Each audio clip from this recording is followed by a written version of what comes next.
I feel these days like I have to wear a name tag because I have a twin brother, Joaquin, and he and I are twins, like you said. We were born on the 16 de septiembre in San Antonio, Texas.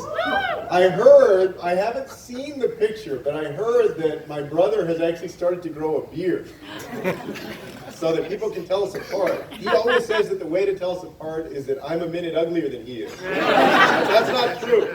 I'm a minute older, and the real difference is that only one of us has ever gotten a perm in our life, and it's not me.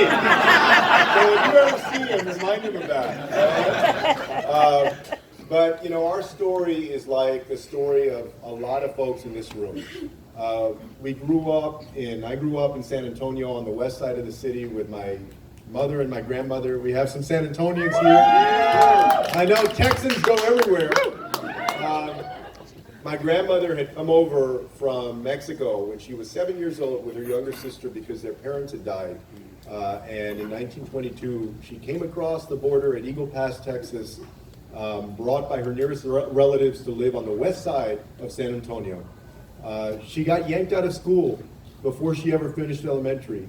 And so I bet like a lot of the families in this room, you know, she worked as a maid, a cook, and a babysitter for her whole career. And she raised my mother as a single parent. My mother raised my brother and me as a single parent after my parents split up when we were 8.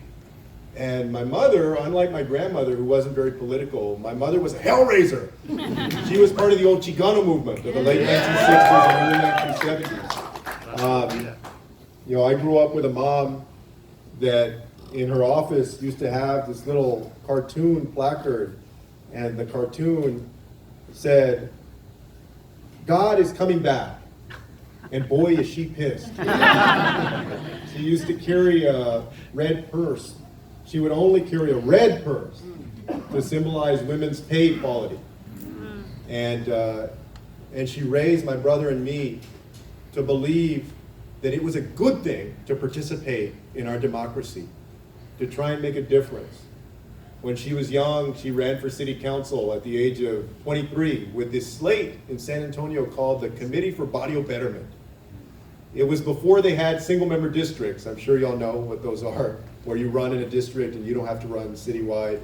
They had to run citywide, and none of the slate won, or the Committee for Barrio Betterment. But they interviewed my mom that night when they lost in April of 1971, and she said, you know, we'll be back. And 30 years later, in 2001, I was elected at the age of 26 as one of the youngest elected council members in San Antonio history.